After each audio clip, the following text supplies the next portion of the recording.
봐야 할 것도 읽어야 할 것도 넘쳐나는 요즘 우리가 흘려보낸 콘텐츠의 한 페이지를 함께 들춰보는 시간 38페이지 프로젝트 38의 손조심입니다. 와.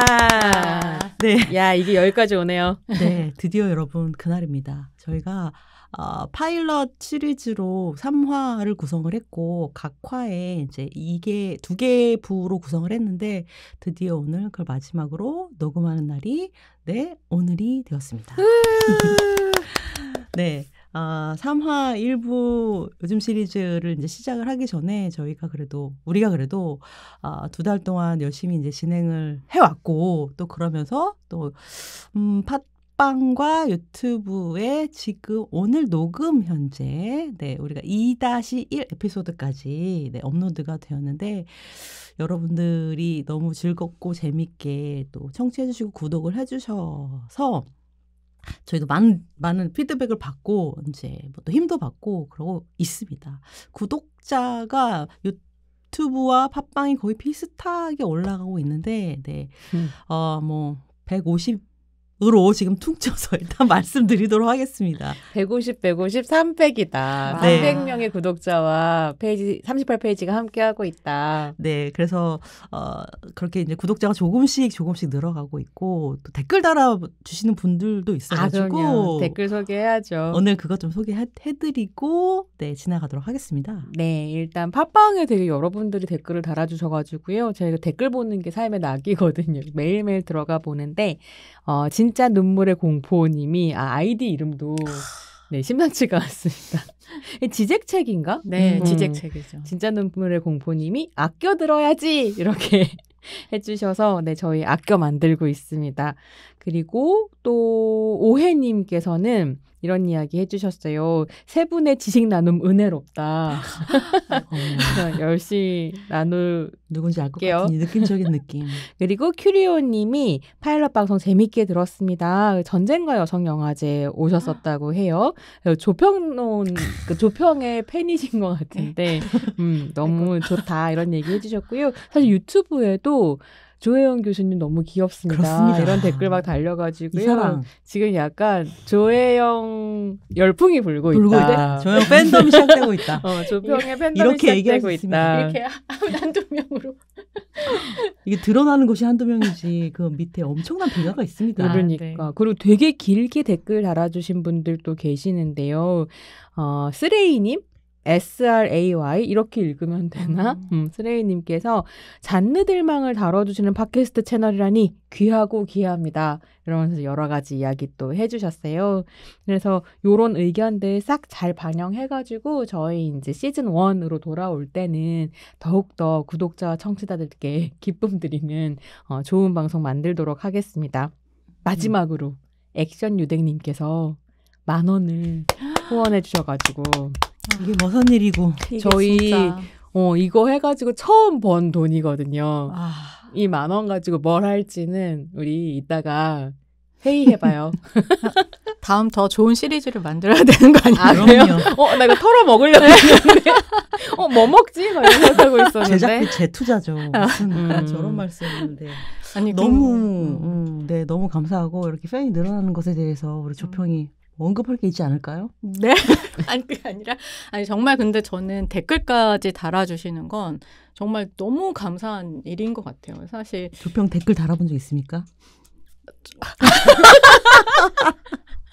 아니 그러니까 제가 사실 그런 거를 마음은 있는데 사실 그렇게 액션을 하지를 잘 못하는 스타일이다 보니까 그게 정말 얼마나 소중하고 얼마나 정말 많은 노력을 기울여야 하는 일인지를 알고 있어서 너무 진심으로 감사하다라는 생각이 드네요. 네, 저도 뻔뻔스럽게 조평에게 댓글 달아봤냐고 이야기했지만 저도 댓글 달아본 적이 없는데 사람으로서 진짜 나만 있는 거야? 네, 너무 감사하고 그래서 우리가 이렇게 하고 있는 것을 진짜 누군가 그래도 진짜 귀를 열고 담아주고 계시구나라는 게 진짜 너무 마음이 진짜 너무 따뜻해지는 사실 것 같아요. 되게 피드백이 소중한 것 같아요. 너무 그러니까 어떻게 듣고 계신지 우리가 또 좀 개선해야 될 점 뭔지 이런 어떤 부분을 좋아하시는지 이런 것들을 굉장히 듣고 싶어가지고 사실 여기저기 좀 물어보기도 하는데 이렇게 이제 정말 자발적으로 이렇게 댓글 달아주시는 건 진짜 너무너무 감사하다. 생각이 듭니다. 그래서 아까 이제 잠깐 소개해드렸던 쓰레이님 댓글에 마지막 줄은 이거였거든요. 제3세계 여성영화 고전도 기대해보고 싶다. 이런 고퀄의 또 코멘트를 주셔가지고 너무 필요한 네. 이야기입니다. 그래서 진짜. 시즌 1이 시작되면 이런 것들 저희가 두루 다루겠다. 네, 진짜 저희가 뭐 이 멘트 시작할 때 봐야 할 것도 읽어야 할 것도 넘쳐나는 요즘이라고 사실 텍스트 중심으로 얘기를 해드리고 있기는 설명을 저희가 이제 소개 설명 그렇게 하긴 했는데 우리가 이 팟캐스트 시작하고 나서 또 뭐 우리 눈과 귀에 많이 띄고 있는데 팟캐스트와 유튜브를 시작하는 굉장히 어떤 그 여성들 네, 흐름이 있죠. 네, 또 페미니스트의 흐름이 또 동시적으로 일어나고 있는 것 같아서 굉장히 또 좋은 기운을 또 받기도 했어요. 그래서 와 함께 우리가 또 어떻게 보면 새로운 콘텐츠를 만들고 있다라고 하는 것은 기분이 굉장히 또 좋은 것도 있었고요. 그 얘기를 들으니까 한편으로는 그게 그 팟캐스트나 유튜브가 여러 가지 이제 부작용들도 있지만 여는 가능성이기도 한 것 같아요. 우리 생각해보면 우리가 왜 이렇게까지 팟캐스트에 관심을 가지게 되었는가 하면 뭐 여러 가지 계기들이 있지만 비밀보장 빼놓고 얘기할 수 없잖아요. 근데 그때 비밀보장이 만들어질 때 공중파에서 할 일이 없었던 송은이, 김숙이 만들었다는 게 되게 중요한 부분이었잖아요. 근데 제가 요즘 느끼는 게 막 2015년 페미니즘 리뷰도 확 불타올랐을 때 사실은 뭐 젠더 토크 프로그램이라든지 페미니스트 프로그램이라든지 이런 것들이 공중파 라디오에도 만들어지고 뭐 케이블 TV로 등장하고 했었는데 지금 사실 거의 다 없어지고 있거든요. 특히 이제 정권 바뀌고 난 다음에 뭐 뉴스브런치처럼 KBS에서 만들어졌었던 여성시사 프로그램 이런 거 싹 다 없어지고 그래서 제가 한때는 라디오에 4개까지 출연한 적이 있었는데 지금 하나 남았어요. 그것도 이제 CBS에 되게 좋은 선한 의지를 가지고 있는 PD님이 제가 이 얘기 어디서 또 했었는데 왜인지 저를 계속 쓰고 계세요. 별 이유가 없거든요. 아니 왜 이유가 없겠습니까? 근데 그래서 저는 막 일이 약간 이제 좀 덜 바빠졌다라는 생각을 했는데 정신을 차려보니까 좋아할 일이 아닌 거예요. 이게 말할 때가 줄어들고 있다? 근데 그거를 사실은 다른 여성들도 함께 감각하고 있으면서 팟캐스트랑 유튜브에 페미니스트를 전격적으로 내건 채널이라든가 뭐 여성 팟캐스트 이런 게 또 늘어나는 거 아닌가 이런 생각이 들었어요. 그래서 이렇게 업앤다운 함께 만들어가면서 흘러가는구나 이런 느낌은 좀 있었거든요.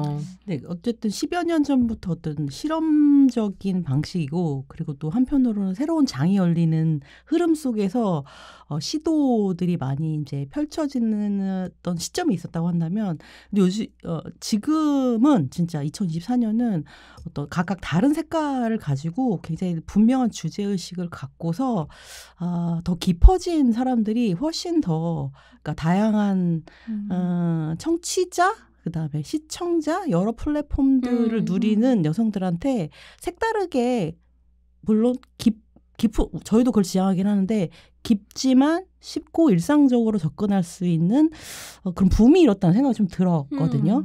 저는 함께 다 같이 컸으면 좋겠다는 생각 굉장히 많이 했어요. 그래서 38페이지가 숟가락 이렇게 얹고 같이 가는 거네요. 그럼요. 저희 숟가락 얹지 말고 상 차립시다. 야망 장난 아니야. 상을 차려야죠. 여러분 상 차릴게요. 그럼요. 저희가 상 차리겠습니다. 저 요리사입니다. 완전 멋있어. 그럼요. 깜짝 놀랐네. 흑백요리 안 봤지만 요리사 전 요리사입니다. 농사도 짓고 지금 요리도 하고 해야죠. 네. 알겠습니다. 약간 그런 붐인 것 같아가지고 좀 기분이 좋은 게 있었다는 생각이 좀 들었습니다. 저희도 여러 가지로 실험을 하는 이제 파일럿을 하면서 생각이 굉장히 많이 이제 들었는데 공부도 덕분에 서로 많이 했고 너무 빡세. 저희가 또 뭐 하자고 골랐더니 회의 끝나자마자 조혜영이 밤 11시 반에 논문을 5편을 던졌어요. 하나당 33페이지. 야이씨 죽으라는 건가? 아니 뭐 금방 읽히던데. 그러고 그 다음날 아침 7시에 심혜경이 자기 이거 봤는데 이런 일이 벌어졌다면서. 네. 야이씨.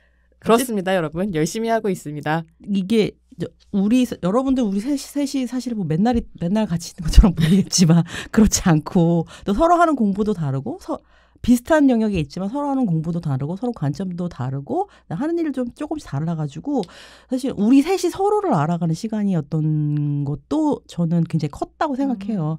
아, 이런 비슷하지만 다른 관점을 이렇게 갖고 있구나라고 하는 게 굉장히 또 흥미로운 것도 있었고 덕분에 많은 작품 고르는 거에서도 여러 가지 콘텐츠를 보고 해서 굉장히 재밌었다. 사실은 파일럿이 여러분들한테도 재밌으면 좋겠지만 우리 스스로에게 가장 재밌어서 이것을 하는 의미가 컸다고 저는 이제 개인적으로 그렇게 생각을 하고 있고요. 그래도 저희가 이거 이제 파일럿 끝나고 이제 본편을 기획을 쭉 이제 할 텐데 여러분들이 오늘 그다음에 다음번에 업로드되는 거 2개 들으시고 최종적으로 아직까지 댓글 안 달아주셨던 분들도 네, 정리해서 좀 알려주시면 저희가 다음번 기억하는 데 좀 도움이 될 것 같고 그리고 그 구성은 안 바꾸려고 저는 지금 생각하고 있는데 요즘 얘기도 하고 이렇게 고전 얘기도 함께 병행하는 이런 구도는 계속 가지고 가려고 생각을 하고 신평이 있습니다. 안 바꾸려고 생각했으면 안 바뀌는 거예요, 여러분. 아니 왜냐면 지금 제3세계 지금 페미니스트 클래식도 얘기해 줬으면 좋겠다라고 건의하시는 분들이 있으니까 그 기존의 클래식 그리고 우리가 한국 컨텐츠나 그다음에 한국 영화나 한국 여성들에 대한 얘기 많이 더 못했는데 그런 것도 좀 더 많이 하고 싶고 그렇습니다. 네. 근황 토크 안 해도 될 것 같은데 이 정도면 그렇죠. 근황 다 된 것 같은데. 그냥 아니 나는 조혜영의 근황을 들어야 되겠어. 아니, 네, 아니에요. 우리 오늘은 대표적으로 조혜영님의 근황 아니에요. 갈까요? 아니, 단련해야 됩니다. 근황 토크. 아니 진짜 제가 다른 건 다 하겠는데 이 근황 토크 때문에 며칠 전부터 너무 힘이 들어요. 이거 이겨내야 됩니다. 네, 이게 제가 스몰 토크에 진짜 약해가지고 뭐를 얘기해야 될지 모르고 난 근황이 없는데 빅토크래요, 빅토크래 그럼. 이러면서 자긴 근황이 없대. 진짜 근황이 없어요, 진짜. 그래가지고 도대체 빼야. 무슨 근황을 얘기해야 될지 빼야. 너무 머리가 너무 아프고 다른 그래 걸 오늘은 하겠습니다. 본편의 오디오가 조혜영 몰빵 예정이기 아니. 때문에 저는 근황 좀 해도 돼요? 네, 근황 하시죠. 자체. 1시간 2시간 할 수 있는데 네. 3분만 하시죠. 3분만. 이제 사실은 책이 2권이 나와가지고요. 여러분들한테 소개를 좀 드려야 될 것 같습니다. 편집책이에요. 여러 이제 사람들이 함께 쓴 책들이 이제 2권이 나왔는데요. 첫 번째 책은 왜 우리는 차별과 혐오에 지배당하는가라는 제목의 책입니다. 이라영 작가랑 김영수 선생님 이런 분들이랑 함께 썼는데요. 이게 썼다기보다는 혐오를 주제로 하는 인권 강의 녹취를 풀어가지고 책으로 엮어낸 거고요. 저는 이제 기본적으로 온라인에서의 여성 혐오를 바탕으로 사회적 현상으로서의 혐오를 설명하는 이게 그냥 누군가를 싫어하고 미워함이란 뜻이 아니라 어떻게 차별과 배제로 이어지는가를 좀 이제 온라인 문화 같이 이야기하면서 설명하는 제가 한 10년 동안 들고 다녔던 교환을 정리한 내용이기도 해요. 그래서 읽어보시면 사실은 좀 이해가 쉽지 않을까 이런 생각이 들어서요. 이 책 하나 소개해드리고요. 또 한 권은 디지털 시대의 페미니즘이라는 제목의 책입니다. 그래서 이게 이제 부제가 뭐냐면 딥페이크 성범죄부터 온라인 담론 투쟁까지 더 나은 미래를 위한 새로운 언어들이란 부제를 달고 있는데요. 이게 한국 여성학회 40주년 기념 프로젝트 예요. 그래서 디지털 페미니즘, 온라인, 그다음에 디지털 성범죄 이런 식의 키워드를 가지고 그동안 여성학자들과 페미니즘 베이스로 활동하고 있는 과학 철학자라든지 저 같은 문화 연구자라든지 이런 사람들의 중요한 논문들을 싹 다 모아가지고 책을 엮어냈어요. 그래서 굉장히 중요하고 의미 있는 논문들이 담겨 있다.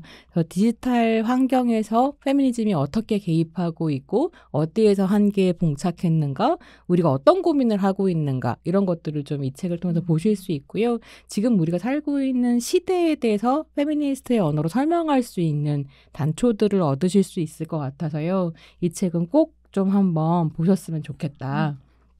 진짜 지금 딱 필요한 책이네요. 그래서 네, 이렇게 이제 2권의 신간이 나왔다. 많은 관심과 만관부 여러분. 네, 여러분들에게 또 읽을 거리도 하나 2편 던져드리고 그럼 우리 이제 진짜로 시작할 요즘 시리즈로 넘어가 보시도록 하시지요. 네, 이번 화 요즘 시리즈는 진짜 시리즈입니다. 저희 정년이를 네, 골랐습니다. 자, 고르고 고른 만큼 야, 오늘 진짜 재밌을 고생했다. 거다. 네. 고르고 고른 만큼 진짜 할 얘기가 진짜 많은데 그 정년이는 지금 우리가 녹음하는 회차 기준으로 하면 이게 12부작인 건 여러분들 다 아실 테고 아직 이 두 개 요번 주에 나머지 11화와 12화가 공개되어야 되는 시점이고 저희는 어떻게 10부까지 보면 본 거죠. 드라마를 다 못 보고 지금 하고 있긴 합니다.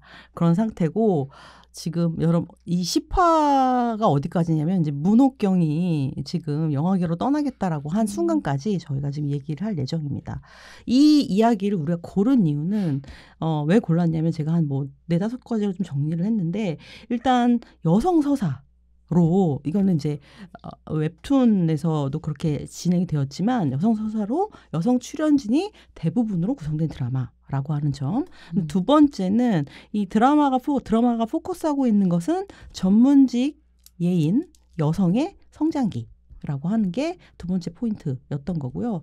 그리고 이 정년을 통해서 우리가 또 엿보고 이야기할 수 있는 굉장히 중요한 주제 중에 하나는 여성 동성애, 그다음에 젠더 수행성, 그다음에 여성 커뮤니티, 그다음에 여성 연대 등에 관한 전개에 대해서 저희가 이야기할 수 있는 걸 굉장히 많고 그리고 네 번째는 전쟁 이후 50년대 후반이라고 하는 것을 새로운 시각, 새로운 볼거리로 다루고 있는 텔레비전에서는 거의 보기 힘든 드라마. 왜냐하면 대부분 50년대를 다룰 때는 아마도 여러분 텔레비전 드라마에서 대부분 뭐 영화건 드라마건 다 그렇죠. 쪽사세요가 대표적인 네, 뭐 육남매 전후에 어렵게 아니면 돈 버는 양공주 여성들이거나 뭐 이렇게 미국이나 서양화에 대해서 이렇게 그걸 받아들인 여성의 어떤 방종한 아프레걸에 대한 논의 이런 것들을 주로 했는데 그런 것들을 딱 제외하고 국극과 여성 팬덤과 여성 전문직의 성장기를 드러냈다는 굉장히 특별한 시각으로 시대를 조명했다라고 하는 점. 물론 이 1, 2, 3, 4, 5에 또 뭐랄까 지적할 만한 단점들이 있지만 이게 굉장히 큰 장점이라고 생각해서 골랐고요. 사실은 1, 2, 3, 4, 5, 1, 2, 3, 4하고 나발이고 저는 그건 모르겠고 자기 분야에서 성공하려고 하는 재능 있는 여성들의 성장 서사로서 안구정화를 내가 너무 느꼈다.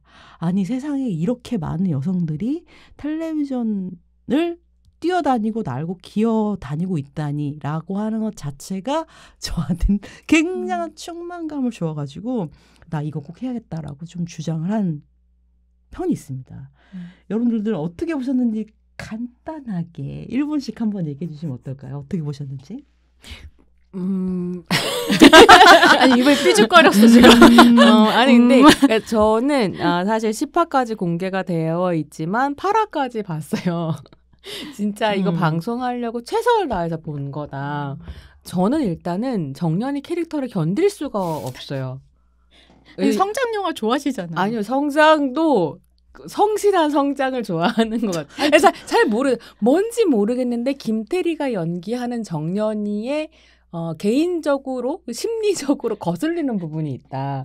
그러니까 그래서 사실은 김태리를 되게 좋아하거든요. 악귀 같은 드라마에서의 김태리 너무 사랑했단 말이에요. 연기 정말 잘하는 배우라고 생각해요. 똑똑한 배우고. 그래서 정년이 이만큼 살릴 수 있었다고 생각하지만 일단은 김태리의 연기가 지루했고 그것과 더불어서 정년이가 사고를 칠 때마다 견딜 수가 없다. 근데 이 얘기를 했더니 조평이 넌 진짜 천재를 싫어하는구나 라고 얘기했는데 예, 저 천재 싫어해요. 그러니까 이 시간이 쌓여서 무언가를 이룩하는 거에 대한 엄청난 동경이 있거든요. 그런데 어떤 천재들은 이걸 막 뛰어넘으면서 노력하고 있는 사람들의 판을 깬다. 정년이가 매번 그렇게 하고 사고를 치고 이런 것들 나한테 좀 힘들었다. 근데 정년이가 판을 깨기 때문에 무언가가 새로워질 수 있고 관습에서 벗어날 수 있는 거잖아요. 아니야. 정연이가 판을 깨기 때문에만 그게 가능해지는 것이 아니라 사실은 그런 판을 준비해온 여러 사람들의 노력이 있기 때문에 판을 깨고 나면 그 다음을 만들어갈 수 있는 역량이 쌓여 있는 거죠. 그렇지만 이제 그걸 어쨌든 누군가는 문을 열어야 되거든요. 꼭 그게 그렇게 망나니 같은 천재여야 해? 아니 어떻게 봤냐고요. 그러니까 그래서 나는 정연이 캐릭터를 견딜 수 없고 이거는 사실은 작품에 대한 평가라기보다는 개인적으로 못 보겠는 드라마였던 것 같아요. 그래요. 내가 그런 천재를 경험했나? 내 판을 깨부수는 천재를 만났나? 이 판을 깨는 들을 많이 만났겠죠. 거기까지. 모르겠어. 조평은 어떻게 보았습니까? 저는 뭐 그냥 1차적으로는 그냥 재미는 있는 것 같아요. 하지만 막 크게 사실 저도 정연이를 막 좋아하진 않는데, 근데 그 이유 중에 하나는 제가 이 여성 국극이라고 하는 것을 이제 처음 만나게 된 게 한 2010년 정도인가? 제가 그때 이제 서울여성영화제 그 프로그래머를 하고 있었는데, 거기에서 이제 뭐 섹션 하나를 기획을 했었어요. 그래서 이제 갤러리랑 그다음에 극장을 이제 오고 가는 그런 어떤 작품들을 이제 상영하는 특별 기획이었는데, 거기에 이제 정은영 작가라고 이 정연이에도 이제 자문을 많이 한 것으로 알려져 있는 정은영 작가가 이제 여성국극 프로젝트 이제 아무래도 첫 시리즈였을 거라고 생각이 되는데, 이제 뜻밖의 응답이라고 하는 영화와 그다음에 분장의 시간이라고 하는 투 채널로 된 비디오를 이렇게 두 개를 이렇게 세워서 만든 그 작품을 만들었어서 제가 그걸 너무 틀고 싶어가지고 이제 정은영 작가한테 가서 이거를 싱글 스크린으로 만들어달라 극장에서 상영하게. 그래가지고 이제 마구 생각해보면 지금 생각하면 되게 무례한 일이었는데 마구 강요해가지고 그걸 이제 극장에서 어쨌든 이렇게 만들어줘가지고 상영을 영화제에서 했었거든요. 그래서 그때 저는 생각이 나요. 그때 아마 제 기억으로는 이등우 선생님이셨던 것 같아요. 그래서 이제 그 분하고 몇 분이 오셨어요. 몇 분이 실제로 이제 국극 배우분들이 오셔서 이등우 선생님이 그 여성 영화제다 보니까 그 관객들의 분위기가 정말 장난이 아니었고 이등우 선생님이 그 여성 관객들을 휘어잡던 카리스마로 간지. 사실 약간 느끼하기도 했던 약간 그 양복을 입고 나타나셨는데 굉장히 유명한 남역 배우시죠. 네. 그래서 이제 그 순간이 생각이 나요. 근데 어쨌든 제가 그때부터 이제 영화를 이렇게 쪽 국극에 어쨌든 좀 관심을 가지게 됐고, 저는 아마 뭐 왕자가 된 소녀라든가 다큐멘터리, 소녀들, 왕자가 된 소녀들, 그다음에 이제 정연이 웹툰, 이제 이것까지 전부 이제 본 상태에서 정연이를 봤기 때문에 드라마 정연이를 봤더니 그리고 이제 관련된 좀 책들도 어쨌든 읽어보고 한 상태여서 뭔가 이렇게 저에게는 충분치 않은 느낌. 그 이전에 다뤘던 국극 프로젝트들이 다뤘던 것에서 내가 재밌다고 생각했던 것들이 있긴 있지만 그것이 좀 잘 안 드러나고 대신에 약간 무대에 몰빵한 느낌? 근데 제가 이렇게 뮤지컬 장르를 좋아하지 않아요. 근데 이 영화가 이 드라마가 좀 뮤지컬 장르와 비슷하게 무대를 이렇게 스펙터클하게 많이 보여주려고 하다 보니까 쇼를 많이 보여주려고 하다 보니까 아무래도 이제 다른 그런 그 프로젝트들에서 했던 좀 젠더 수행성의 문제라든가 아니면 뭐 동성애 관련된 것들, 혹은 시대상과 관련된 뭐 이야기들, 이런 것들이 좀 서사적으로 잘 이렇게 삭제된 게 많죠. 쌓여지지 않은 것이 좀 아쉽다라는 생각이 상당히 좀 많이 들었던 것 같아요. 네, 아마 들으시는 분들 굉장히 재밌을 것 같은데, 왜냐하면 진짜 세 명이 아마 이 정연이를 둘러싸고 있는 세계관점을 다 대변한다고 아마 생각을 하실 거예요. 아마 이 세 명의 입장 중에 하나 있을 것 같은데, 드라마로 입문을 해가지고 굉장히 드라마 자체에 뭐랄까 볼거리라든지 이야기 자체에 매몰되어 있는 저 같은 캐릭터를 좋아하시는 지금 청취자들 있을 것 같고, 그리고 김태리라고 하는 배우를 둘러싼 또 일련의 흐름 속에서 이 드라마를 보시는 분들도 있을 것 같고, 그다음에 천재의 성인 아니 나는 이해를 할 수가 없다고. 왜 리허설에 안 오냐고. 2주 동안 조용히 하시고요. 있냐고, 조용히 하시고요. 연극 무대라는 것은 네. 그런 입장을 또 생각하시는 분들도 있을 거고, 또 이 정연이라고 하는 그 여성국국이라고 하는 주제에 굉장히 관심을 가지고 또 정년이라고 하는 웹툰 전체를 또 보시고 또 어떤 부분에서는 부족함을 많이 느끼시는 어떤 시청자들이라고 하는 원작을 본 세 개의 입장을 여러분들이 아마 대부분 다 듣고 가지고 계실 것 같은데 저희가 공교롭게 그런 세 개의 입장을 다 이렇게 갖고 있는 상태로 우리가 이 정년이를 만나게 되었어요. 그래서 그런 얘기들을 가지고 좀 더 진행을 또 가보도록 합시다. 정년이 많이 아시겠지만 드라마 소개를 그래도 좀 내러티브를 간단하게 좀 소개를 하고 가도록 해야겠죠?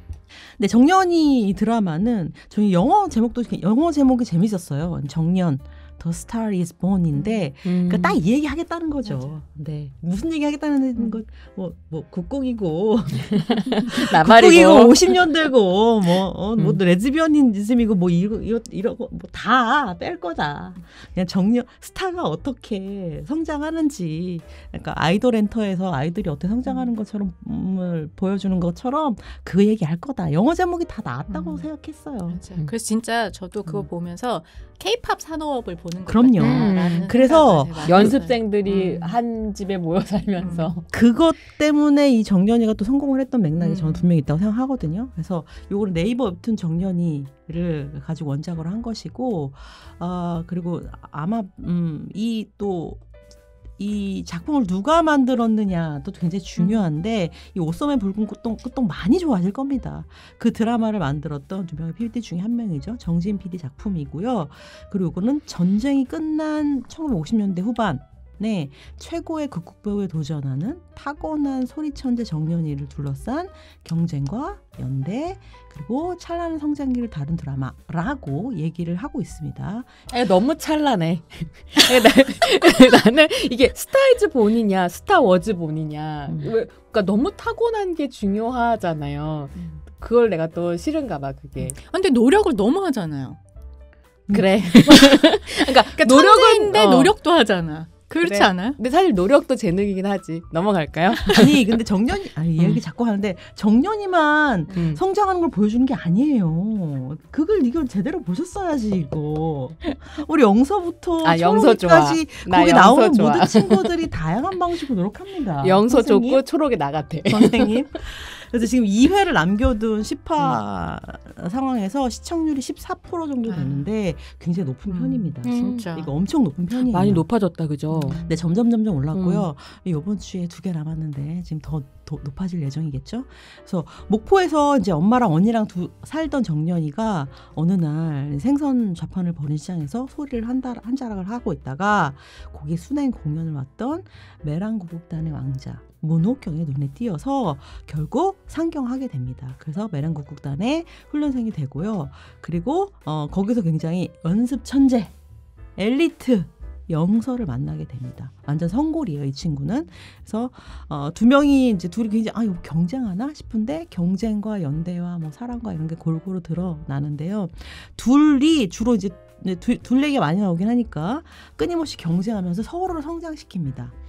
그리고 드라마는 이 50년대 후반이라고 하는 게 국국은 저물어 가고 그다음에 새로운 영화가 고개를 쳐들던 시기인데 그 상황에서 사그러져가는 여성국단의 어떤 경영 혼란 그리고 새로운 세대를 키워내서 국국의 새로운 국면을 만들어내야 한다는 어떤 옥경이 어떤 그런 세대 그리고 또 보수적으로 내 인기를 그대로 누리고 그냥 성공을 이어나가겠다고 생각하는 해랑의 갈등 이런 것들을 배경에 두고 있고요.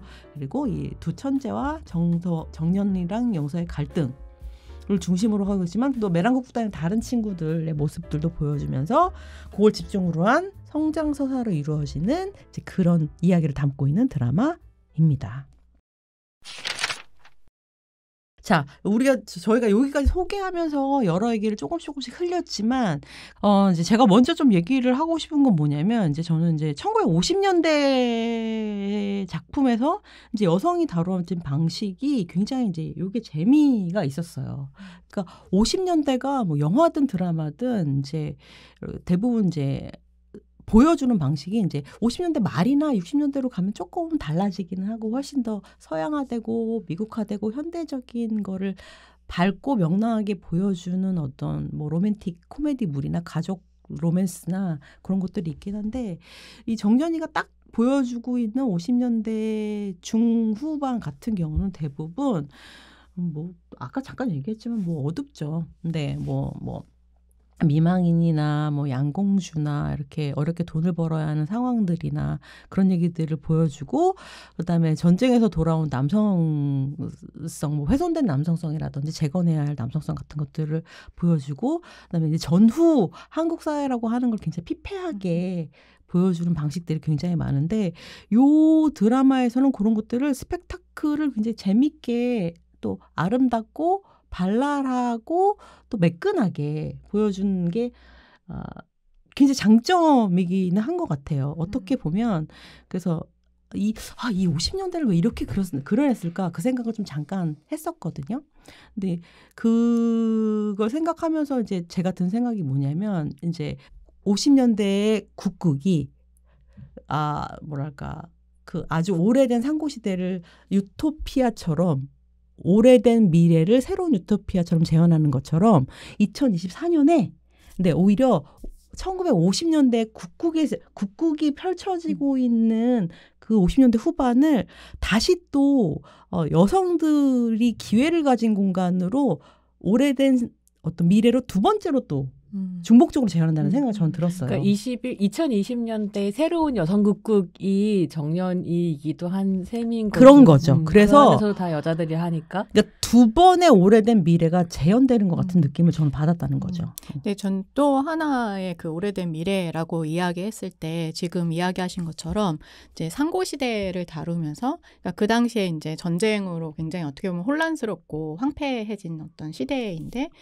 거기에서 유토피아적인 어떤 갈망이라고 하는 것을 찾으면서 여성들 간의 어떤 여성들의 유대를 만들어내는 공간 혹은 여성들이 어떤 서로 감정을 교류하는 공간으로 만들기도 했고 또 다른 한편으로는 그 오래된 미래라고 하는 것이 일종의 이 장르적이거나 매체적인 데서 드러난다라고도 생각을 하거든요. 이제 이 부분은 뭐 많은 여성 국극 연구자들이 지적했던 것이기도 한데 이 국극이라고 하는 것 자체가 되게 전통적인 판소리의 기법과 그다음에 좀 새로운 매체인 연극이라고 하는 그런 어떤 기법을 섞어낸 거잖아요. 그러니까 트랜스 미디어 혹은 트랜스 장르라고 얘기할 수 있죠. 그렇죠, 국극 그렇죠. 자체가. 맞아요. 그래서 그 당시에는 이제 이런 것들이 별로 주목받지 못하고 어떻게 보면은 둘 다 아예 새롭거나 아예 어떻게 보면 전통이거나 이제 이런 쪽에 이렇게 분명하게 선이 그어지지 않았기 때문에 오히려 그래서 국극이 무시당하고 뭐 천대받거나 아니면 계속 이어지지 못한 부분도 있었지만 지금 우리는 정연이나 아니면 뭐 TVN에서 또 이제 방영하고 있는 대도시의 사랑법 뭐 이런 것들처럼 뭐 웹툰과 드라마 그다음에 OTT와 뭐 극장 이런 식으로 혹은 소설 이런 식의 트랜스 미디어 시대잖아요. 그래서 이 정연이가 다루고 있는 그러니까 정연이 자체도 웹툰과 이제 드라마라고 하는 이런 식의 트랜스 미디어를 통해서 만들어진 것이기도 하지만 국극 자체가 트랜스 미디어나 트랜스 장르였다라고 하는 것이 이게 오래된 미래가 되게 여러 레이어로 좀 맞아요, 겹쳐져 맞아요. 있다라는 생각이 드는 것 같아요.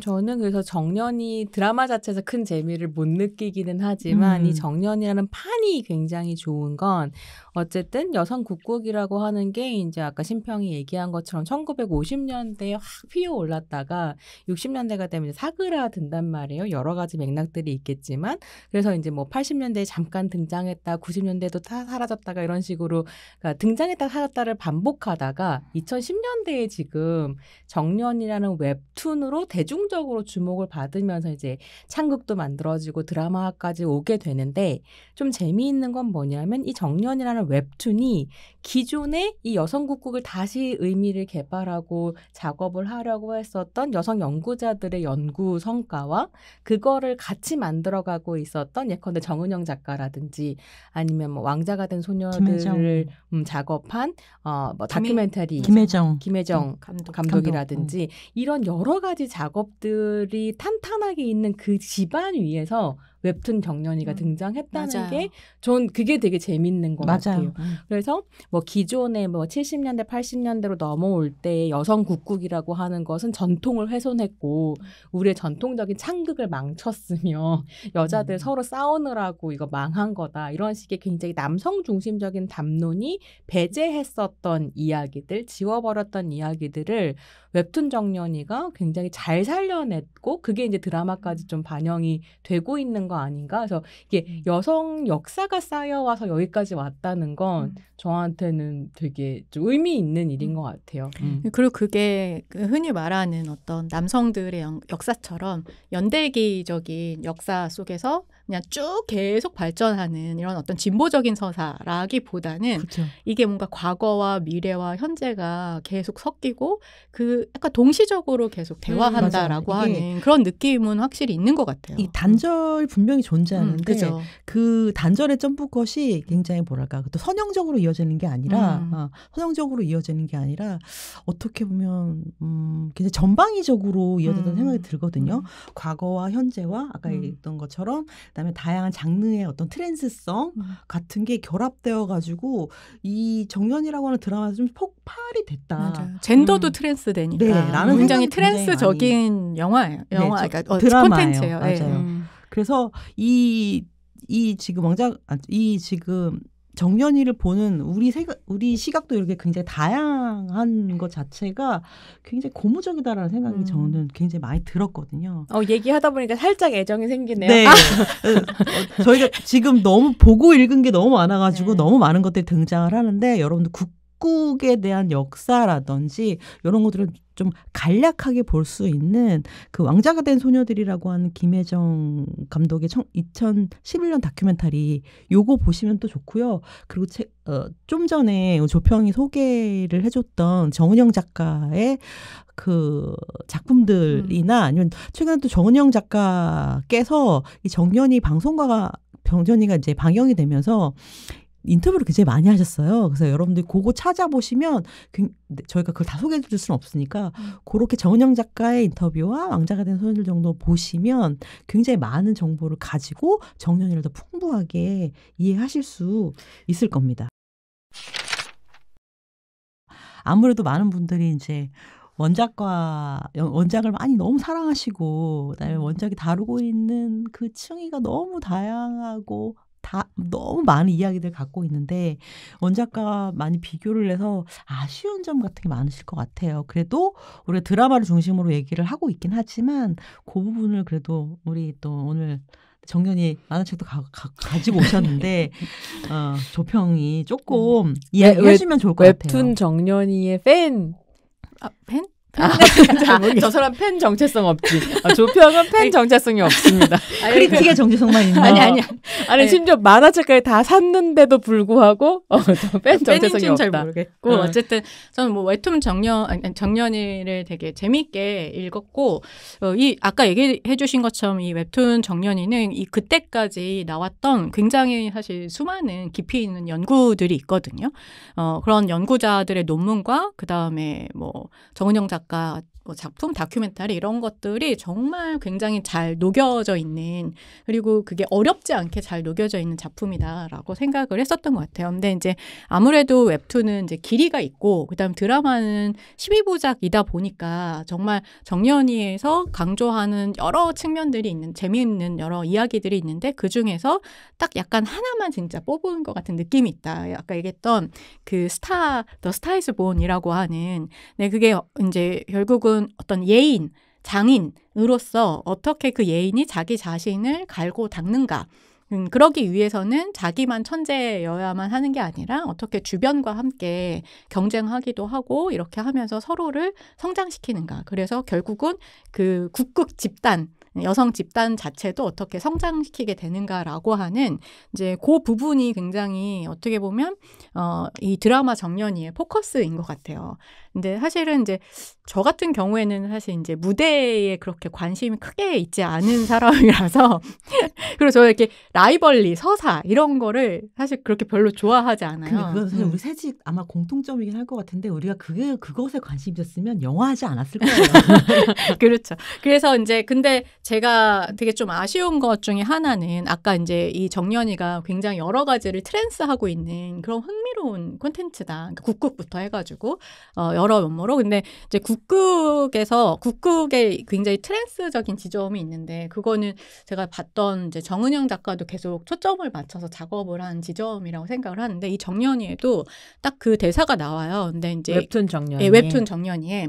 근데 이제 제가 이거 만화책으로 갖고 있는 거에서는 이제 2권 정도에 나오는데 여기에 정연이가 아마 드라마 보신 분들 아시겠지만 이제 처음으로 방자를 연기하기 위해서 이 남역이라고 하는 거, 그러니까 남성성을 어떻게 연기할 것인가라고 하는 것과 관련해서 한 번도 해본 적이 없기 때문에 굉장히 이제 어떤 뭐랄까 어려움을 겪거든요.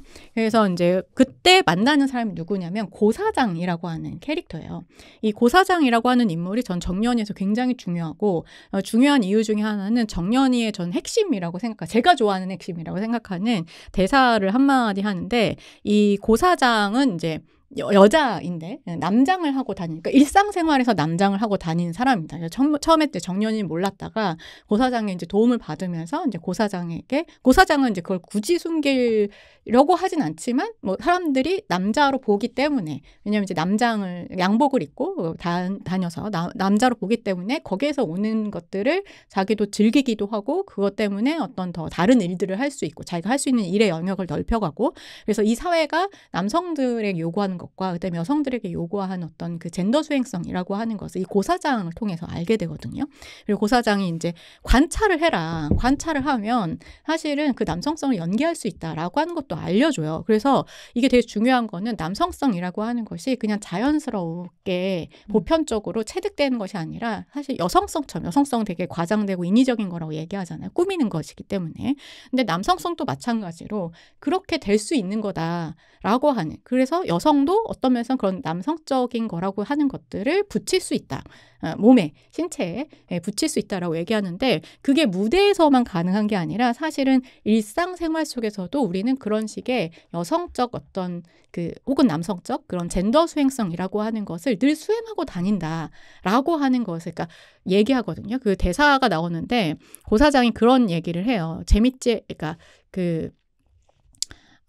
누군가는 자기를 보고 나를 보고 괴물이라고 한다. 되게 징그럽고 이상하다고 한다라고 얘기하니까 이제 정연이가 아니 왜 어떻게 이제 그런 이야기를 하느냐라고 하면서 막 정연이답게 막 분노를 하는데 여기에서 이제 고사장이 재밌지 않니? 라고 이야기하면서 세상은 거대한 여성 국극 무대 같다라고 하는 대사를 쳐요. 그러니까 저는 이게 어떻게 보면 이 트랜스 되는 게 무대라고 하는 것과 그다음에 일상생활이라고 하는 것이 어떻게 이런 방식으로 트랜스 되는가라고 하는 것들을 정말 굉장히 잘 보여주는 그리고 이 50년대라고 하는 특성이 그런 걸 가져다 줄 수 있었다. 그쵸. 전후 혼란함이라고 하는 것이 가능한 거죠. 그렇죠. 전후의 혼란함이라고 하는 것은 한편으로는 누군가에게는 어떤 성별과 관련해서 혹은 계급과 관련해서 뒤집을 수 있는 그리고 이렇게 아직 제도라든가 아니면 어떤 도덕적인 그런 규범이라든가 이런 것들이 전후에 새롭게 만들어지지 맞아요. 않은 상태였기 때문에 많은 남성이 이미 죽었기 그쵸. 때문에 그리고 남성성이 훼손된 상태에서 맞아요. 돌아온 사람들도 너무 많았기 때문에 여성들이 굉장히 많은 기회를 또 얻을 수도 있던 상태에서 젠더 수행성이라고 하는 게 이 완전히 무대가 열린 거죠. 그렇죠. 그리고 이제 전후에 뭐 이 고사장도 결혼을 한 사람이었는데 이제 전쟁 중에 남편이 죽었거든요. 그래서 여성들이 생계 전선으로 나와야 했던 거예요. 그러면서 이제 이런 어떤 성별의 막 이렇게 전복이라고 하는 것이 뭐 완전히 의도한 건 아니지만 가능해졌던 시대였기 때문에 그 시대성이라고 하는 것도 너무나 잘 반영하고 있고 이 고사장만 이제 나오는 게 아니라 드라마에도 나오지만 그 상위군인 같은 사람들 그래서 얘기한 이제 훼손당한 남성성인데 그것이 폭력적이지 않은 방식 방식으로 어떻게 그 남성성이라고 하는 것이 드러나는가 여러 남성성들에게 배우는 과정이 되거든요. 그러니까 근데 이제 이 고사장이 사라지면서 드라마에서는 네, 고사장을 지웠죠. 네네. 고사장이 없다. 네, 그래서 이제 이 무대와 이 이 일상생활의 어떤 이 무대성, 그다음에 그 젠더 수행성이라고 하는 것에 대한 정말 사실 어려운 얘기일 수도 있을 텐데 맨날 버틀러가 하는 이야기잖아요. 맞아요. 주디스 버틀러가 네. 고사장이 한마디로 정리한 거잖아요. 네네. 근데 이제 그게 지워진 게 아쉽다라는 근데 거가 있는 저는 거죠. 그러니까 그런 생각이 들었어요. 어쨌든 그래서 사실은 이 여성 국극이라고 하는 것이 2020년대에 다시 이렇게 어필하고 사랑받고 주목받는 거에 되게 중요한 부분이 그 여성다움과 남성다움의 신화라고 하는 것이 신체에 붙어 나오는 게 아니라 따라하고 학습하고 수행하면서 익혀가는 어떤 퍼포먼스다라고 하는 걸 너무 정확하게 보여주는 장이기 때문에 사실 주목을 받는 것도 있다고 생각하거든요. 근데 그랬을 때 남성성, 남자다움만 연기하는 게 아니고 배워야 되는 게 아니고 여자다움도 연기해야 되는 거잖아요.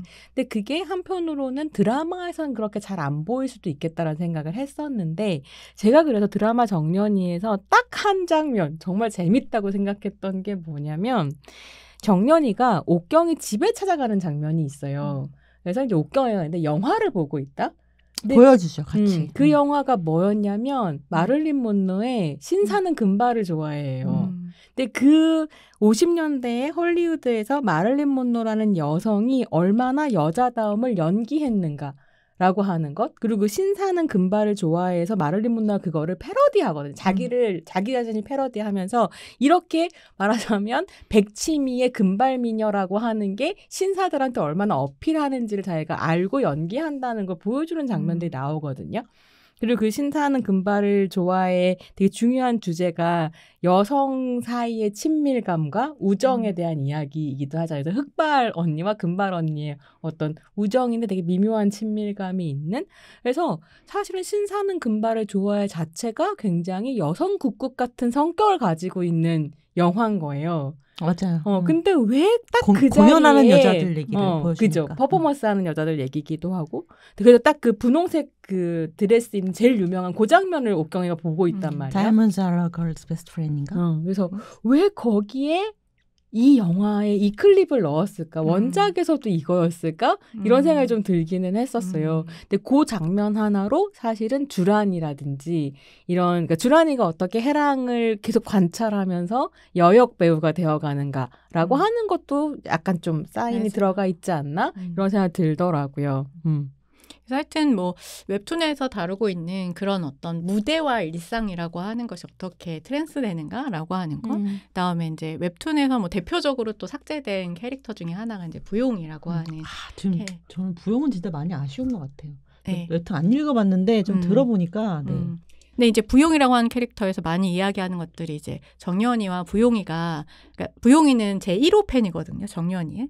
그래서 이게 흔히 말하는 1호 팬 소중하죠. 그죠. 우리의 1호 댓글이 소중한 것처럼. 그렇죠. 근데 어쨌든 예, 이 1호 팬이고, 근데 이 팬덤이라고 하는 것을 굉장히 어떻게 보면 여성 팬덤, 특히 낙인 찍어온 부분이 있잖아요.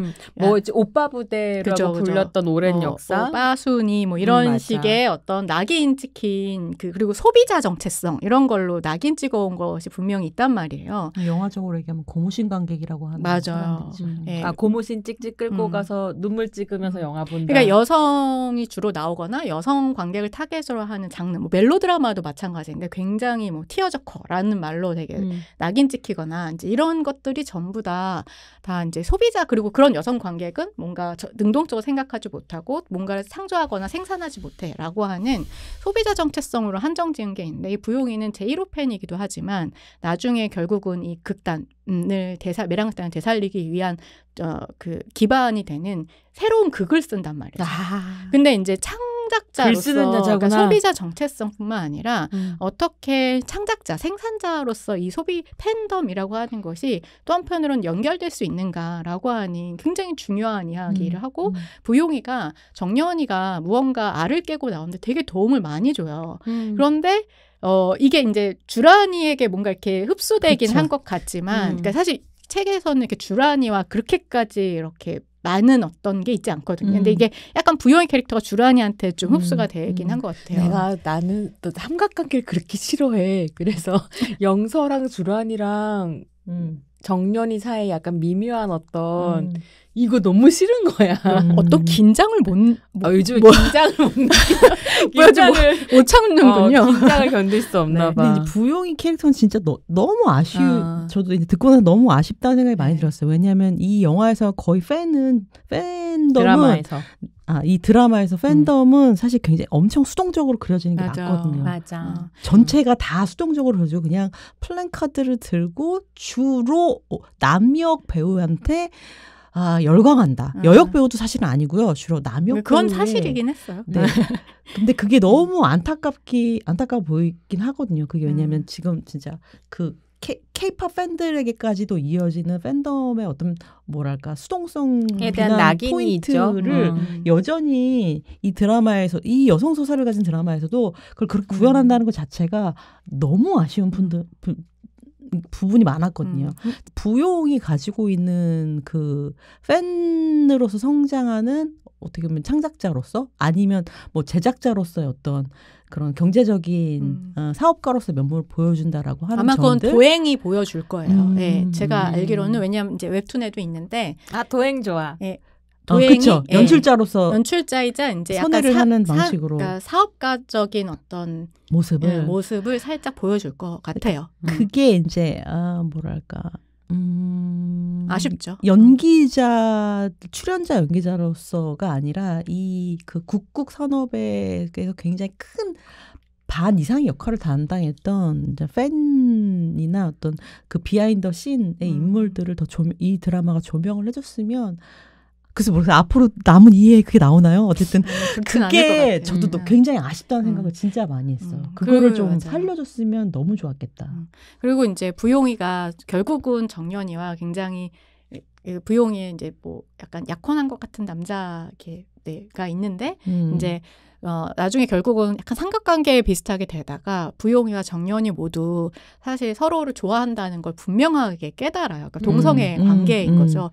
그리고 이제 실제로 그러니까 뭐 팬이기도 하고 그런 관계가 되기도 하는 어떤 것이 있었다라고 이제 저도 이야기를 들은 적이 있는데 뭐 그게 있었던 없었던 간에 어쨌든 이제 그런 관계라고 하는 것을 좀 지워버린 게 정연이에게 되게 중요한 것 중에 하나거든요. 왜냐하면 처음에 옥경이랑 해랑이를 딱 만나는 순간 웹툰에서는 정연이가 뭘 느껴요. 그래서 남사시러워 이런 대사를 치거든요. 남사시럽네. 남사시럽네. 남사시럽지. 나 남사시럽고 이거는 너무 이제 좋은 것 같아. 정연이가 게이다가 있다는 거거든요. 그래서 뭔가 알아차렸다라는 건데 그거를 지워버렸다는 게 그 퀴어성을 지워버렸다는 게 좀 상당히 아쉽다. 네, 그 얘기 좀 얘기 좀 길게 했는데 어쨌든 이 원작을 진짜 보신 분들 많이 아쉬우실 것 같다는 생각을 했어요. 그래서 동성애라든지 페미니즘 이슈의 삭제라고 한다는 거, 그다음에 보여지는 그 국국 출연자들 말고 그 뒤에 있는 다양한 사람들이 여러 가지 방면으로 성장해 간다는 것 자체를 훼손했다라고 삭제했다라고 하는 게 아쉽다. 그래서 전반적으로 그러니까 뭐 그 정연이의 방향이 이렇게 정해졌다고 했을 때 또 많은 연구자들이나 기사에서 이거 정연이가 가지고 있는 이런 장점들이 뭐 헤테로라이팅 되는 거 아니냐라고 하는 비난이 좀 일부에는 그래서 그러니까 가스라이팅과 헤테로 그렇죠. 이제 드라마에서 보여질 수 있는 수준으로만 보여지는 게 아니냐라는 방식으로 얘기를 하는 아쉬움과 비난을 섞은 거죠. 그런 것도 있었다는 거죠. 그게 이제 어떻게 보면 그런 것 같아요. 이게 이제 트랜스미디어 되는 이런 상황을 봤을 때 대도시의 사랑법 또 TVN에서 방영한 마찬가지일 텐데 극장, 뭐 웹툰, 그다음에 OTT 아니면 TV라고 하는 매체가 각각 지금 어느 정도로 이 퀴어적인 것과 관련해서 어느 정도로 그 보수성이라고 하는 것을 가지고 있는가, 어느 정도로 나갈 수 있는가라고 그쵸. 하는 것들을 좀 보여주고 있는 것 같은데 저는 좀 더 TVN 정도면 좀 더 나가도 됐다. 사실 뭐 대도시 사랑법 같은 경우에는 어떤 면에서는 그 마케팅 방법은 그렇게 동의하지 않지만 이해하는 부분도 있거든요. 그래서 오히려 그렇게 해서 OTT 뭐 독점으로 해서 오히려 이제 드라마 시리즈는 좀 더 서브컬처를 잘 영화를 개봉할 때는 약간 퀴어 서사를 좀 숨겼다가 OTT에선 전면적으로 이제 게이 로맨스를 펼쳐 보이는 이런 식의 전략을 취했던 거죠. 그렇죠. 감사합니다. 그러니까 이게 지금 어쨌든 우리가 채널과 플랫폼이 굉장히 많아진 상태에서 이 그 영화나 드라마의 동영상 콘텐츠가 뭐 여성 서사뿐만이 아니라 다양한 서사들을 받아들이고 지금 실험하고 있는 단계인데 이걸 어디까지 어느 수준에서 공개를 해야 되느냐가 아마 창작자들이나 제작자들한테 굉장히 큰 어떤 뭐랄까 이슈이고 문제라고 생각이 들어요. 그래서 이제 이걸 알고서 보고 이 콘텐츠를 좋아하는 사람 입장에서는 더 보기를 바라고 그다음에 이걸 펼쳐줬으면 좋겠는데 그러니까 플랫폼이라고 하는 게 이제 더 공개 범위가 넓고 더 보수적인 플랫폼이나 방송일 경우에는 그걸 더 펼치지 못하는 것에 대한 길항작용이 있는 것 같아요. 그래도 어쨌든 그게 아쉽기도 하지만 근데 또 그런 것도 있는 것 같아요. 과정 중이다. 뭐 물론 그렇긴 한데 투자를 뭐 받는 과정이 어땠는지는 모르겠지만 뭔가 좀 더 크게 투자를 받아서 확실히 이게 세계관이 엄청 크거든요. 그리고 공연 예술 50년대 사극이기 때문에 돈이 되게 많이 들어가는 어떤 세팅을 가지고 있고 설정을 가지고 있고 그래서 이걸 시즌제로 했으면 진짜 좋은 얘기를 그러니까. 많이 재미있게 성장 서사도 제대로 좋은 아이디어야. 보여줄 수 있었을 텐데 왜 이 정도 성공한 웹툰으로서도 엄청 되게 성공하고 사실 되게 현대적이기도 하고 그다음에 또 옛날 감수성을 불러일으키기도 그 세대가 다 섞일 수도 있잖아요. 레트로에 사실 어필하는 부분도 맞아요. 있죠. 왜냐하면 그 1950년대 아까 얘기한 것처럼 완전 환타지 공간으로 날려버렸기 때문에 나 근데 그건 좀 궁금하더라고. 심평이 그러고 되게 비판했잖아. 예컨대 그게 뭐였어? 도경수 나오는 스윙키즈. 스윙키즈에서는 역사적이고 사회적인 맥락 다 지웠다고 그렇게 분노해놓고 왜 정년은 괜찮아? 여기 역사적이고 사회적인 맥락을 뭐 그렇게 많이 지운 건 없는 것 같은데 왠지 그렇지 않습니다. 근데 뭐 어쨌든 저는 이런 정도면 시즌제로 투자를 받아서 뭐 했으면 굉장히 더 훨씬 풍부하고 좋았겠다. 여성 서사가 좀 거기까지 더 크게 갔으면 좋겠다. 그 상상을 한국의 프로덕션 현실이 못하는 것 같아요. 이 여자들만 주인공으로 나오는 이 이야기를 시즌제로 갈 수 있다.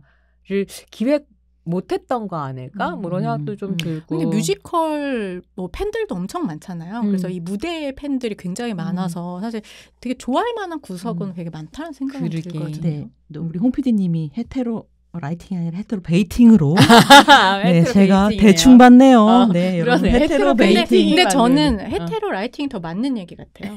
그래요? 우리 그렇게 할까요? 왜냐하면 헤테로 베이팅하면 약간 안다가 오기는 하는 것 같아요. 그러니까, 가스라이팅을 변주해서. 퀴어 베이팅을 원래 많이 쓰는 단어인데 이제 왜냐면 이제 퀴어 베이팅은 이제 퀴어 서사를 이렇게 가지고 오긴 하지만 뭔가 이렇게 조각조각 던져가지고 받아들일 수 있는 쿠키 부스러기처럼 만드는 토큰처럼 이제 만들어서 이제 받아들일 수 있는 정도로 이용하는 뭐 이런 정도인 것 같아요. 사실은 퀴어 서사라고 얘기하기 어려워. 근데 이제 헤테로 베이팅은 살짝 좀 뭔가 너무 꼬여 있는 것 같고 오히려 헤테로 라이팅 뭐가 됐든 하여간 퀴어를 지웠다. 헤테로 라이팅이 더 나쁜 느낌이에요. 제대로 지운 것도 아니고 아사모사하게 사실은 캐릭터들을 합쳐버려서 그게 저는 조금 기분이 더 나쁘기도 한 건 퀴어 캐릭터들을 합쳐버릴 수 있다라고 생각하는 거.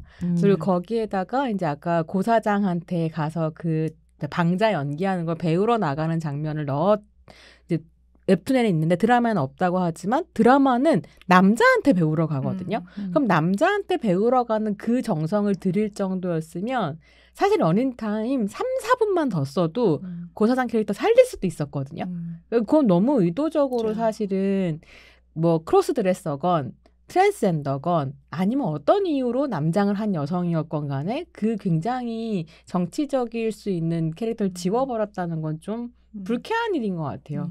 고유성이라고 하는 것을 어떤 퀴어 존재의 고유성이라고 하는 것을 약간 그쵸. 너무 지워버리는 것이기도 하고 그 고사장을 그렇게 지워버리면서 그러니까 왜 당시에 그 팬덤이 왜 이렇게 남녀계 환장을 했는가 맞아. 열광을 했는가라고 하는 굉장히 다양한 욕망들이 분명히 있었을 거거든요. 뭐 동성애 욕망도 있었을 수 있고 아니면 나도 동일시 욕망도 있었을 그쵸, 수 동일시 있죠. 욕망이 있을 수 있죠. 나도 그게 크죠.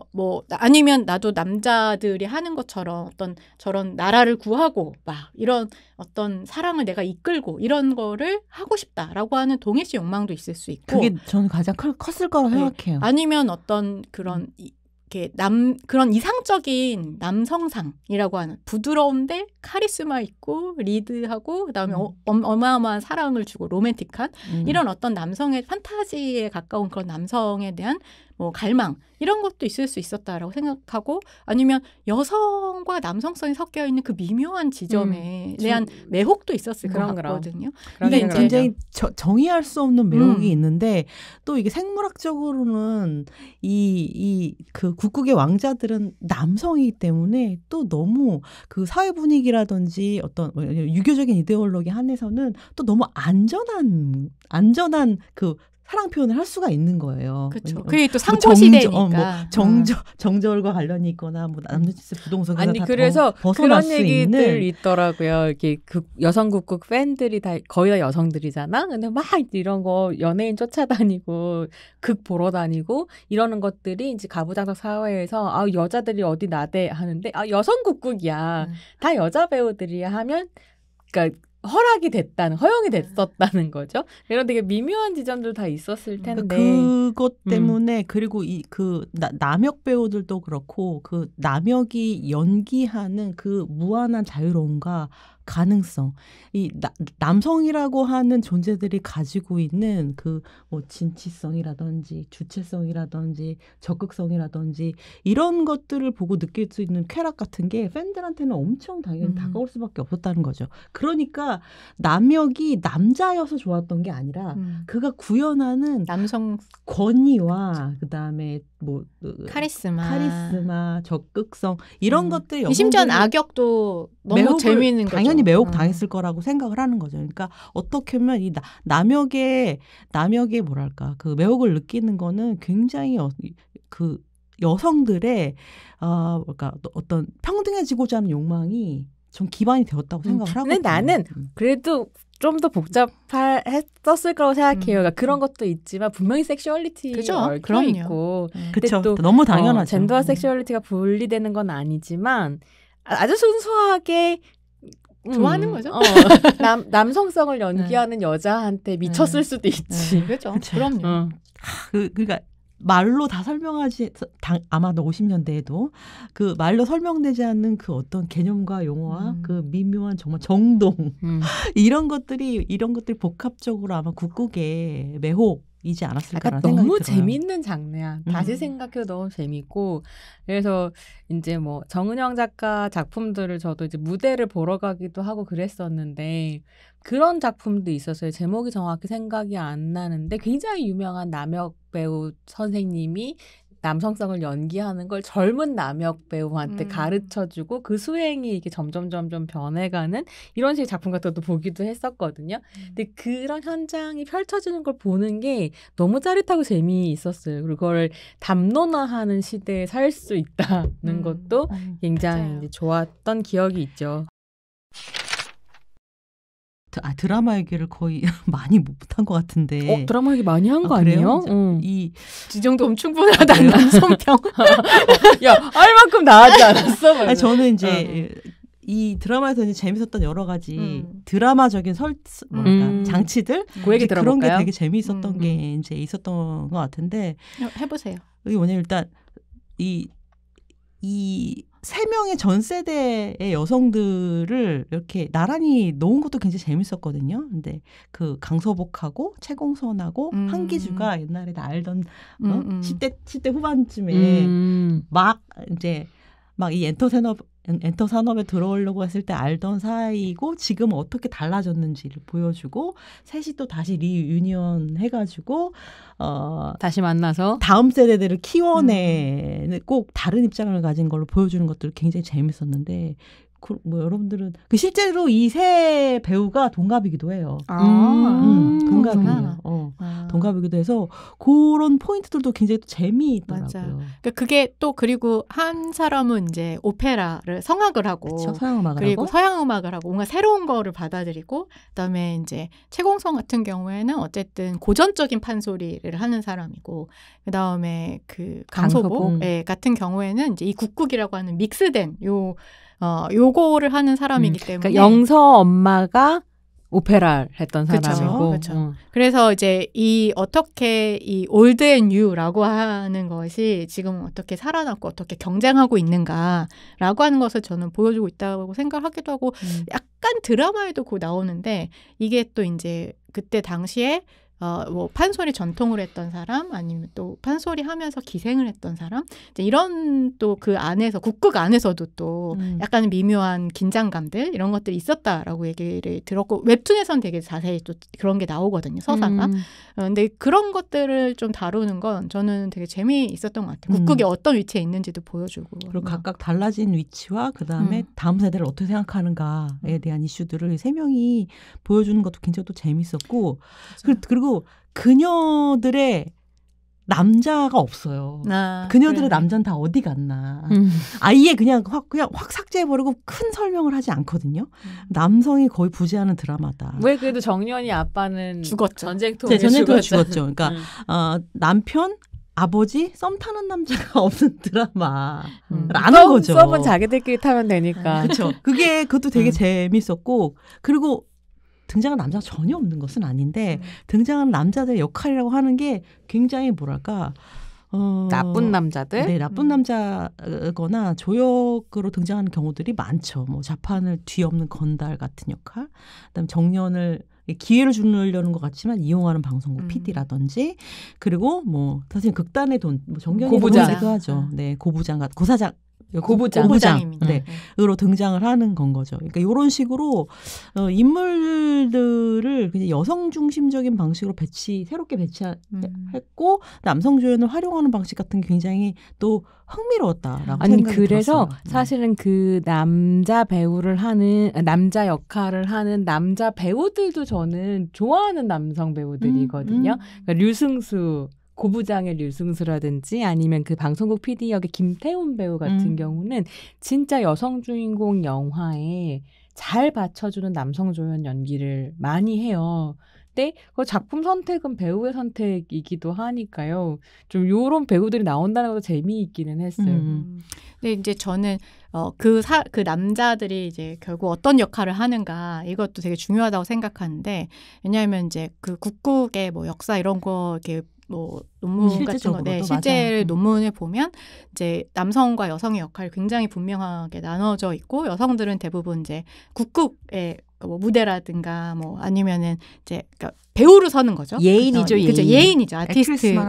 아티스트인 거고 뭐 연출이라든가 아니면 전체 이제 무대를 관리한다든가 아니면 이제 사업적인 어떤 기획 마인드를 갖고 이 사업을 키우거나 돈을 더 번다든가 수익적인 것들은 다 남자들이 많이 하고 그래서 돈도 많이 이렇게 갈취하고 그래서 나중에는 이제 되게 돈을 많이 벌었는데 결국은 개인들은 좀 그 수혜를 많이 보지 못하는 드라마는 7화인가 8화에서 고부장이 돈 들고 나르잖아요. 실제로 그런 일들이 있었다고 하더라고요. 그리고 대부분 이제 TV로 가고 운영했던 사람들이 뭐 동거남들이었던 경우들이 상당히 많이 있고 그리고 이제 그런 사람들 중에 많은 사람들은 이제 영화라고 하는 산업이 이제 새로 뜰 때 영화계 쪽으로 넘어가서 운영 방식을 그렇게 해가지고 또 뭐 기획자라든지 이렇게 좀 살아남거나 뭐 연출을 한다든지 뭐 예를 들면 무슨 무대 미술했던 사람들도 영화로 가서 살아남고 의상을 했던 사람들도 살아남고 극본을 썼던 사람들도 글로 가기도 하고 한데 국국 배우들 같은 경우는 영화로 가서는 사실은 영화 산업에 포섭되지는 않죠. 옥경이 실패하는 건가요? 저는 그렇게 생각해요. 아직 2화 안 나왔지만 옥경이가 그 영화라고 하는 미디어를 굉장히 주목하고 그것의 성장 가능성에 대해서 알아봤지만 옥경이가 영화계에서 배우로서 살아남지 않았을 거라 생각해요. 하여튼 그래서 전반적으로 그런 식의 어떻게 보면 그러니까 웹툰에는 약간 그런 걸 현대적으로 해석하기 위해서 여성들도 국국 내부에서도 변화가 있었어야 됐고 맞아요. 그리고 왜냐하면 레파토리를 반복하잖아요. 사실 반복하는 것도 옥경이 말이 맞죠. 지겹다는 거기 때문에. 지겹지. 네. 그래서 이제 그런 어떤 변화 가능성이라든가 아니면 어떤 사업에 대한 그런 혹은 기획 이런 거에 대한 좀 마인드 이런 것들을 갖고 있어야 되는 걸로 웹툰에서는 그런 또 여성 캐릭터가 등장하는 걸로 좀 얘기가 되기도 해서 그런 부분들이 이제 이 드라마에는 안 나오지만 상당히 좀 문제적인 그런 남역 배우들에게 이제 악인으로 이제 몰아줬다. 이런. 네, 그런 것들이 또 재밌었고 이제 저는 이제 아까 이제 뭐 조평이 우리가 사실 이 얘기를 할 때 드라마에서 왜 그렇게 국국을 스펙타클하게 많이 보여주냐 별로였다라고 얘기하는데 근데 관객들 같은 경우는 관객들이 그러니까 시청자들 같은 경우는 그 부분을 아마 좀 많이 저는 좋아하셨을 거라는 생각이 들거든요. 본래 국국이 가지고 있는 특성 중에 하나가 그렇게 스펙타클화 라고 볼거리화하는 게 굉장히 중요한 포인트들 중에 하나였기 때문에 그걸 이 드라마에서도 많이 보여줬던 것 같아요. 일부러 아마 다행히 보여줬던 것 같고 그다음에 아마 많은 분들이 좋아하시는 장면 중에 하나인 것 같은데 이 드라마에서 자명고의 고미걸 을 이제 캐스팅하는 과정이 굉장히 길고 여러 번 설명을 하는데 고미걸을 이 드라마에서 4명의 배우가 이 남역이거든요. 이걸 4명의 배우가 연기하는 장면들이 나와요. 그거는 저도 인상적으로 네, 봤어요. 이거는 정말 다 뽑는 장면이기도 하죠. 원래는 이 고미걸은 주로 백도영이 먼저 했었던 거고 백도영이 오디션을 선배가 보고 원래 그렇죠. 그리고 허영서가 그 역할로 오디션을 보기도 하고 그다음에 정연이가 또 연습 장면에서 그걸 연습해 보기도 하고 그다음에 문호경이 나중에 이렇게 하는 거야라고 하는 보여주는 장면이 있는데 그래서 이 장면을 보고 이게 드라마에서 굉장히 빛을 발한 장면 중에 하나라고 생각해요. 여러 가지 다양하게 해석될 수 있는 그쵸. 남성성이라고 하는 것이 그걸 여성 배우들이 다양하게 그 남성성 수행성을 굉장히 다양하게 보여준 장면이어서 굉장히 귀한 장면이라고 생각이 들고 그리고 이 드라마에서 보여주는 여러 작품들 있잖아요. 국국 장면들을 보여주는데 그 국국 장면들이 사실은 이 정연이의 내러티브와 동떨어져서 보여주는 장면들이 아니에요. 모두 다 그 국국 장면이 스펙타클화 되는 것은 그 장면을 통하거나 아니면 그 장면을 거치는 과정 속에서 배우들의 감정 변화라든지 관계성, 변하는 시점으로서 그 장면들이 다 사용되거든요. 그래서 좀 길고 지루하고 스펙타클해 보이긴 하지만 저는 이 드라마 자체에서는 배우들의 어떤 밖의 관계성을 보여주는데 꼭 필요한 장면들이다라는 생각을 굉장히 많이 했어요. 근데 저는 너무 길다. 볼거리 얼마나 많은데. 그러니까 이거는 그냥 개인적인 네. 취향. 이거는 제가 이제 한계라고 얘기하는 게 아니라 개인적인 취향으로 제가 이렇게 무대를 그렇게 오랫동안 많이 보는 걸 잘하지 못해서 아마 뭐 무대나 아니면 뭐 뮤지컬 팬들에게는 오히려 굉장히 반가운 뭐 그런 어떤 장르로 개발한 건 되게 좀 전 재밌긴 한 것 같아요. 흥미롭다. 이게 정지인 감독이 오소매 붉은 끝동에서도 그런 식의 어떤 아기자기하기보다는 이제 스펙터클한 그런 어떤 연출을 저는 좀 많이 보여줬다라고 생각을 하는데 사극 안에서 그거 장점을 되게 잘 살렸다라는 생각이 드는 것 같아요.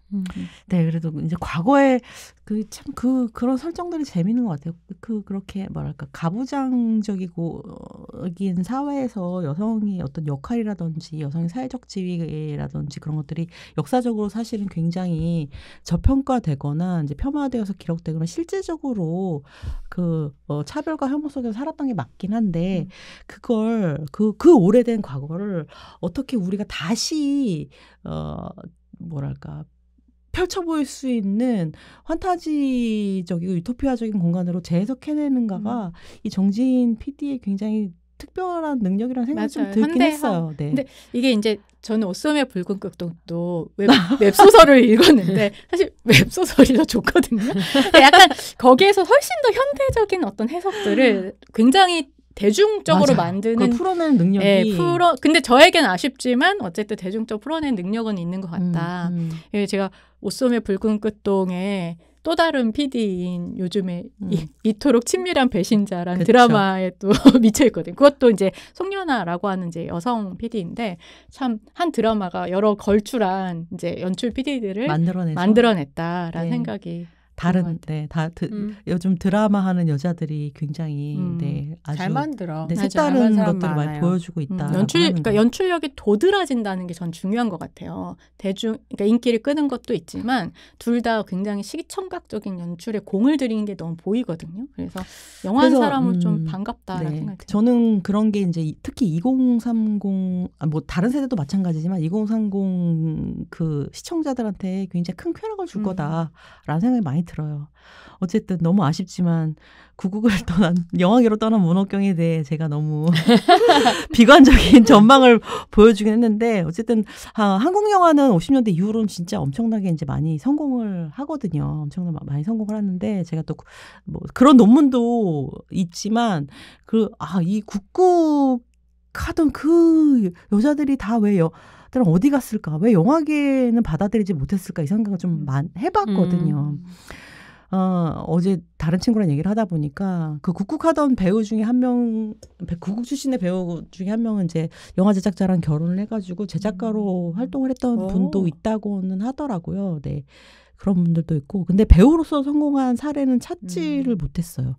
그리고 재밌는 건 뭐냐면, 당시는 이제 한국 영화의 고질적인 어떤 어려움 중에 하나가 뭐냐면, 이제, 오리지널 시나리오가 없다라고 하는 건 한국 영화 50년대 70년대까지만 해도 굉장히 아주 오랫동안 고질적인 어떤 문제점이고 문예 영화들이 많이 나왔던 요구 중에 건가요? 하나인데 그쵸. 그런 것도 있고 번안극 신문 소설이 영화화된 것들도 많고 그런 게 있는데 근데 국국은 사실 어떻게 보면 굉장히 크리에이티비티가 물론 역사적인 기반을 갖고 있긴 하지만 그럼에도 불구하고 다양한 서사들을 만들어낸 원안들이 많았거든요. 그래서 그걸 가지고 또 국국 자체를 영화화로 이렇게 찍은 것들도 있어요. 그다음에 많은 국국으로 유명한 작품들이 영화화된 게 있고 실제 아예 국국을 영화로 그냥 카메라 놓고 찍은 것처럼 한 것들도 있고 그렇긴 하지만 국국 배우들이 영화 배우로 하지는 못했다. 영화 배우로 흡수되진 않았다. 하지만 연극을 했던 배우들 중에 많은 분들은 영화로 흡수가 되긴 하거든요. 그러니까 톤이 다르긴 아무래도. 그리고 어떻게 보면 우리가 오늘 그 얘기를 많이 하지 못했는데 국국단 자체가 여성 커뮤니티로서의 큰 역할을 하기도 했잖아요. 우리 그 얘기를 거의 많이 하지 못했는데 영화는 조금 그렇게 국국 단에서 보여주던 동성 커뮤니티로서의 장점은 아마 영화에서는 거의 찾을 수가 없었을 것이다. 영화도 당연히 다른 모든 예술이나 기반 산업들과 마찬가지로 남성 중심적인 방식으로 운영이 되었기 때문에 그래서 국국에 몰두하던 배우들은 다른 퍼포먼스 장르에는 힘들지 않았을까라는. 근데 저는 이제 이 드라마에 좀 되게 그래도 좀 좋아하는 지점 중에 하나를 꼽자면 그런 게 있는 것 같아요. 아까 이제 손평이 싫어하는 부분이라고 이야기를 했지만 사실 언제나 이런 식의 천재 굉장히 뛰어나고 그것을 끝까지 내 한계를 밀어붙이는 그래서 결국은 사람들로부터 미움을 받거나 아니면 판을 깨거나 이 둘 중에 하나가 판을 새롭게 만들거나라고 하는 파괴를 통한 어떤 창조 같은 것들을 해내는 이런 어떤 천재는 늘 남성들만이 많이 묘사가 됐단 말이죠. 낭만적인 천재라고 하는. 근데 이제 이거를 국국 안에서 되게 예인으로서 이런 식의 자기의 어떤 가능성이라고 하는 것을 끝까지 밀어붙이는 정연이 같은 그런 천재적인 소녀도 있고 그다음에 영서 같은 이렇게 노력하는 이제 이런 애 뭐 영선은 좋다니까. 그러니까 이런 어떤 음. 여러 캐릭터들의 어떤 예인들을 아티스트들을 보여줬다라고 하는 것은 저는 되게 좋은 부분 그런 건 되게 잘 살아났던 것 같아요. 오히려 드라마에서. 네. 네, 이제 마무리 네. 해보도록 네 하시죠. 그래서 아직 저희 녹음할 땐 두 화가 남아 있는 상태인데 여러분들 아마 우리 이거 업로드 될 때는 당연히 다 나왔을 끝났겠죠. 테니까. 네. 아니 그 정년이 마지막 회를 모여서 보는 모임을 꾸린다 이런 식의 이야기들도 막 들리고 그러니까 팬덤은 확실히 있는 것 같아요. 네, 그래서 우리 팟캐스트 들으시고 저희 스포일러가 뭐 그렇게 많은 것도 아니니까 우리 팟캐스트 들으시고 정년이 네 다시 처음부터 정주행 시작하시고요. 지금 웹툰도 사실은 1위더라고요. 네, 웹툰도 다시 보기들 하고 계시니까 네, 웹툰과 네 정년이 정주행 여러분들 하시면 될 것 같습니다. 듣고 들어가셔도 상관없습니다. 네, 네 그러면 우리 정년이 마무리 하고요. 네 3화의 2부로 넘어가도록 하겠습니다. 네, 수고하셨습니다, 여러분. 여러분 안녕.